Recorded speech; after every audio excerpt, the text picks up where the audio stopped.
मुख्यमंत्री जयराम ठाकुर ने स्पीति घाटी के लिए 146 करोड़ रुपए की विकासात्मक परियोजनाओं के लोकार्पण व शिलान्यास किए। उन्होंने हूल में 48 लाख रुपए की लागत के हेलीपैड, ताबो में 74 लाख रुपए की लागत से संग्रहालय एवं पुस्तकालय, किब्बर में 80 लाख रुपए की लागत के सामुदायिक भवन, 1.86 करोड़ रुपए की लागत के संग्रहालय एवं पुस्तकालय, काजा में 1.82 करोड़ रुपए की उठाऊ जल आपूर्ति परियोजना के संवर्धन और ग्राम पंचायत काजा में शिला नाला से 8.82 करोड़ रुपए लागत की सूक्ष्म सिंचाई योजना काजा का लोकार्पण किया।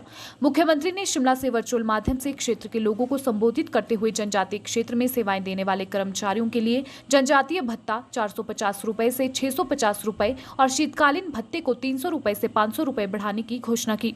उन्होंने कीमो में स्वास्थ्य उपकेंद्र खोलने, काजा में अग्निशमन उपकेंद्र खोलने और सामुदायिक स्वास्थ्य केंद्र काजा को नागरिक अस्पताल में स्तरोन्नत करने की घोषणा की। मुख्यमंत्री ने कहा कि वह स्वयं काजा में लाहौल स्पीति जिला के लोगों के बीच उपस्थित होकर विकासात्मक परियोजनाओं को क्षेत्र के लोगों को समर्पित करने के लिए इच्छुक थे। उन्होंने कहा कि उनके द्वारा आज रखी गई परियोजनाओं की आधारशिलाओं का कार्य निर्धारित समयावधि में पूरा किया जाएगा ताकि इस जनजातीय जिले के लोग इन विकासात्मक परियोजनाओं का लाभ उठा सके। उन्होंने कहा कि राज्य सरकार प्रदेश के जनजातीय क्षेत्रों के विकास के लिए प्रतिबद्ध है और सुनिश्चित कर रही है कि इन क्षेत्रों की विकासात्मक परियोजनाओं को पूरा करने के लिए पर्याप्त निधि उपलब्ध हो। मुख्यमंत्री ने कहा कि राज्य सरकार स्थानीय श्रमिकों को काम पर रखने के लिए प्रभावी तंत्र विकसित करेगी ताकि जनजातीय क्षेत्र में विकास की गति निर्बाध रूप से चलती रहे। उन्होंने कहा कि जनजातीय लोगों के नौतोड़ अधिकार से संबंधित मामले पर सहानुभूतिपूर्वक विचार किया जाएगा। उन्होंने कहा कि इस दौरान राज्य सरकार ने शिमला से वर्चुअल माध्यम से प्रदेश के 42 विधानसभा क्षेत्रों के लिए 4000 करोड़ रुपए की लागत की विभिन्न परियोजनाओं के शिलान्यास व लोकार्पण किए हैं। उन्होंने कहा कि यह विकास की गति निर्बाध रूप से सुनिश्चित करने के लिए किया गया। उन्होंने लोगों से आग्रह किया कि वे कोविड-19 अनुरूप व्यवहार का सख्ती से पालन करें क्योंकि महामारी अभी समाप्त नहीं हुई है। हमारे लाहौल स्पीति में बहुत सारी योजनाएं जिनका उद्घाटन होना था और बहुत सारी योजना जिनका शिलान्यास होना है, जो हमने वहां पर पहुंच करके करनी थी और हमने अपनी ओर से माननीय मंत्री डॉक्टर रामलाल मारकंडा जी को अधिकृत किया और मैं उनको बधाई देता हूं। आप सबको भी बहुत बहुत बधाई देता हूं। आज बहुत सारी योजनाएं, जिन योजनाओं में मैं देख रहा हूं कि जिनका उद्घाटन हम कर रहे हैं, जो हेलीपैड वहां पर हाल में बना लगभग 48 लाख की लागत से, उसका हम उद्घाटन कर रहे हैं। एक संग्रहालय और पुस्तकालय भवन ताबो जो लगभग 75 लाख की लागत से बनकर के तैयार हुआ, उसका हम उद्घाटन कर रहे हैं। एक सामुदायिक भवन किब्बर का जो 80 लाख की लागत से बनकर के तैयार हुआ, उसका हम उद्घाटन कर रहे हैं।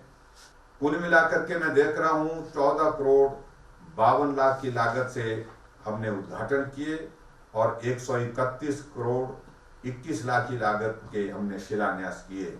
इन दोनों को, उद्घाटन और शिलान्यास को, अगर हम दोनों को मिला करके देखें तो आपके विधानसभा क्षेत्र में आज 145 करोड़ रुपए के शिलान्यास और उद्घाटन हुए और मैं समझता हूं ये हमारे इलाके के लिए, आपके इस इलाके के विकास के लिए एक बहुत बड़ा दिन है आज का, जिस दिन को आप हमेशा याद रखेंगे कि 145 करोड़ 146 करोड़ हुआ लाके 146 करोड़ रुपए के उद्घाटन और शिलान्यास के कार्यक्रम आपके क्षेत्र के लिए, आपके क्षेत्र के विकास के लिए एक दिन में एक साथ जो है करने का हमको अवसर मिला।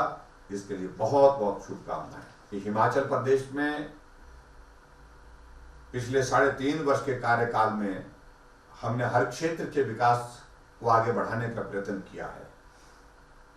हिमाचल प्रदेश सरकार के माध्यम से मैं इस बात को कह सकता हूं कि चाहे क्षेत्र कोई भी हो, मेरा जाना कम हुआ ज्यादा हुआ, लेकिन उसके बावजूद जहां हम नहीं भी पहुंच पाए वहां पर भी हमने क्षेत्र के विकास के लिए जो किया जा सकता था उसमें कहीं भी किसी भी प्रकार से कोई कमी नहीं छोड़ी और इसका परिणाम आप अपने सामने देख सकते हैं कि आपके वहां पर मेरा सरकारी दौरा अभी तक जो है वो अधिकृत रूप से जो है वो नहीं बन पाया।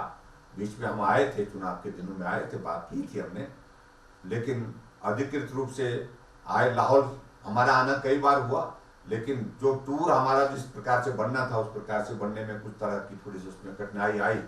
अब मैं आपको वादा कर रहा हूं कि बहुत जल्दी स्पीति भी आऊंगा। स्पीति के साथ साथ आपके काजा का सारे इलाके का दौरा करने के साथ साथ मैं ये भी तय करूंगा एक दिन वहां पर रुकूंगा भी आप सबके बीच में।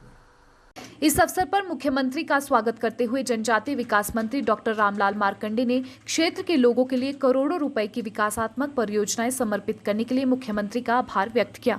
उन्होंने जनजातीय क्षेत्र के बजट में बढ़ोतरी करने के लिए मुख्यमंत्री का आभार व्यक्त किया। उन्होंने कहा कि प्रदेश सरकार का पहला ही निर्णय वृद्धजनों के कल्याण के लिए था ताकि वे सम्मानजनक जीवन जी सके। उन्होंने कहा कि मुख्यमंत्री ने जनजातीय क्षेत्र की विकासात्मक मांगों को हमेशा ध्यान में रखा है। उन्होंने सामुदायिक स्वास्थ्य केंद्र काजा को नागरिक अस्पताल में स्तरोन्नत करने और काजा में फायर सब स्टेशन खोलने के लिए मुख्यमंत्री का आभार व्यक्त किया।